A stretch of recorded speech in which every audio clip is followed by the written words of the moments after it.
अगर तू जिंदा है तो जिद कर जीतने की, अगर तू जिंदा है तो जिद कर अपना सम्मान पाने की, अगर तू जिंदा है तो तू जिद कर अपना सम्मान पावे आत्मनिर्भर बनने की, अगर तू जिंदा है तो जिद कर जीतने की।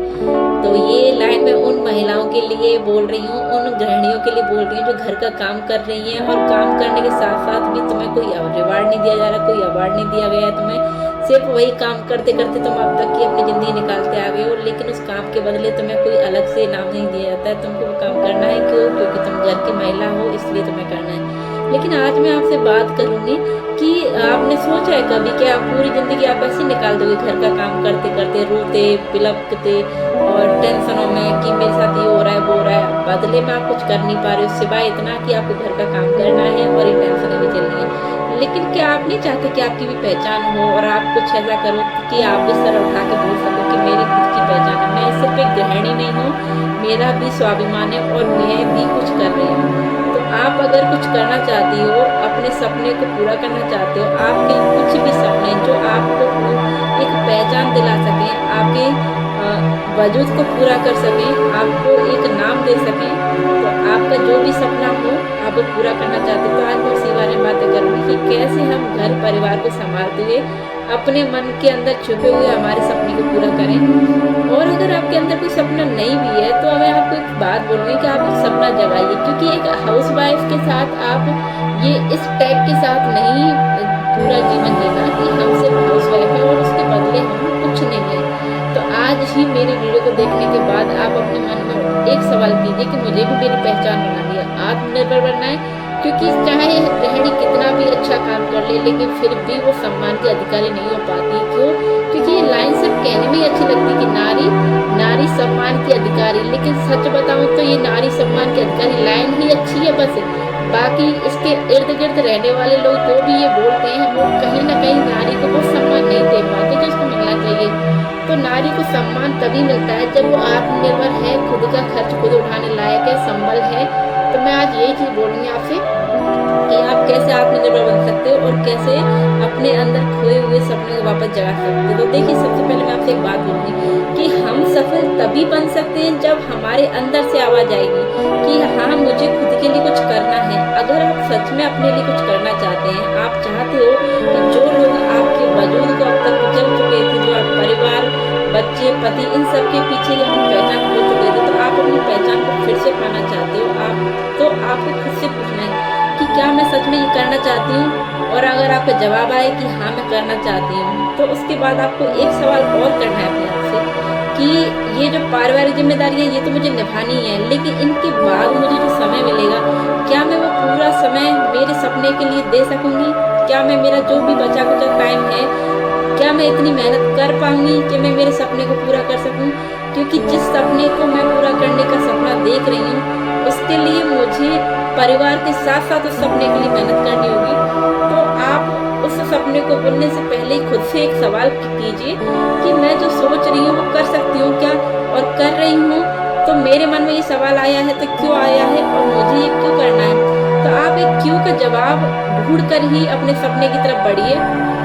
अगर आप उससे जवाब दें कि मुझे ये क्यों करना है और आप कर सकती है क्या इसके लिए, तो फिर मैं आपको बहुत ही अच्छी टिप्स दूंगी जिनको करके आप अपने जो सपने हैं उनको पूरा कर सकते हैं। तो देखिए, सबसे पहली बात तो ये है कि आप खुद से सवाल कर चुके हैं कि आप सफल क्यों होना चाहते हो।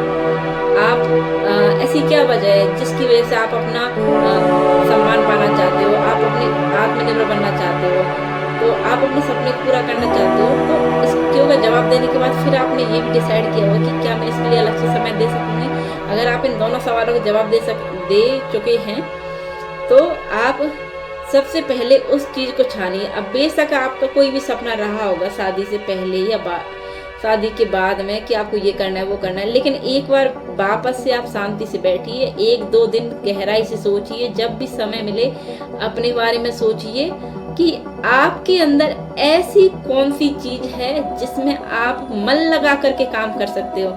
ऐसा काम जिसमें आपको मज़ा आ जाए करने में। जैसे कि कोई हम खाना बनाते हैं और किसी को हमारा खाना बेहद पसंद आए, चाहे हम खुद ही हैं, और वो खाना इतना पसंद आए कि हमारे मुंह से निकले आहा मज़ा आ गया, तो कुछ इस तरीके से आपको मज़ा आना चाहिए उस काम को करने में, एक भूख होनी चाहिए, मीन्स क्रेविंग्स होनी चाहिए, जैसे कि आपको भूख लगनी चाहिए काम की, यार मेरे को करना ही है, ये काम तो करना ही है। तो आपको वो चीज़ डिसाइड करनी है कि इस काम को करने के लिए मैं पागलपन दिखा सकती हूँ, कि इस काम के पीछे मेरे अंदर इतना जुनून है कि मैं कहीं से भी समय निकाल के इस काम को कर सकती हूँ। तो आप उस चीज़ को अपने अंदर झाँक करके देखिए कि ऐसी कौन सी चीज़ है जिसके लिए आपके अंदर ऐसा पागलपन है कि आप उसके लिए कुछ भी कर सकते हो। फिर चाहे वो आपकी स्टडी हो, आपके अंदर कोई आर्ट की चीज़ें हो, कुछ भी आप अपने अंदर झाँक करके देखिए और फिर उस चीज़ को बाहर निकालिए अपने अंदर। आजकल महिलाओं के लिए घर के साथ-साथ ऐसी-ऐसी चीज़ें हैं जो आप घर रह कर के बहुत कुछ कर सकते हैं। आप ऑनलाइन कोर्स करके कुछ अपना आप खुद का कर सकते हो। चाहो तो आप कोई ब्यूटी पार्लर का कोर्स कर सकते हो। सबसे छोटी चीज़ है, छोटा स्टेप है ब्यूटी पार्लर का। अगर आप वो भी नहीं कर सकते, घर वाले अलाउ नहीं करेंगे, तो आपके लिए अच्छा सजेशन ये है कि आप यूट्यूब पे अपनी पहचान बना सकते हैं। चाहे आप कुकिंग वीडियो बना करके, चाहे आप छोटे-छोटे ब्लॉग्स वीडियो बना के, आप स्टडी चैनल बना सकते हो। आपके अंदर आपकी जो मतलब क्षमता है उसके हिसाब से आप वीडियो बना करके आप यूट्यूब पे अपनी पहचान बना सकते हो। और अगर आप यूट्यूब पे नहीं आ सकते तो आप ऑनलाइन ट्यूशन करा सकते हो। आप बहुत सी ऐसी चीज़ें हैं जो आप घर बैठ के कर सकते हैं। तो आपकी जब शुरुआत होगी तो हो सकता है घर वाले शुरुआत में आपके अगेंस्ट होंगे, लेकिन जब आप अपने सपने के प्रति पागलपन दिखाएंगे और आपको धीरे-धीरे करके सीढ़ी बाय सीढ़ी आपको सफलता मिलेगी, आप जीरो से शुरू करेंगे और आप अपने काम के प्रति पागलपन दिखाएंगे तो आपको सफलता अव्वल दर्जे की मिलेगी। तो जब आप सफल तो होते जाएंगे, सफल होते जाएंगे, तो जो लोग आपके काम के अगेंस्ट थे वो धीरे-धीरे करके आपके साइड आएंगे और आपके साथ चलने लगेंगे। तो छोटे-छोटे कदमों से आप आगे बढ़ेंगे तो आपको सफलता ज़रूर मिलेगी और घर परिवार की ज़िम्मेदारियों के साथ आप ये काम कर पाएँगे। तो आपको करना यही है कि आप अपने सारे काम करने के बाद भी कुछ समय अपने लिए दीजिए, थोड़ा स्वार्थी बनिए। खुद स्वार्थी बनेंगे तब अपने काम को कर पाएँगे। अगर हम सबको समय देने के बाद खुद को समय नहीं दे रहे हैं, तो हमसे बड़ा मूर्ख कोई नहीं है। क्यों?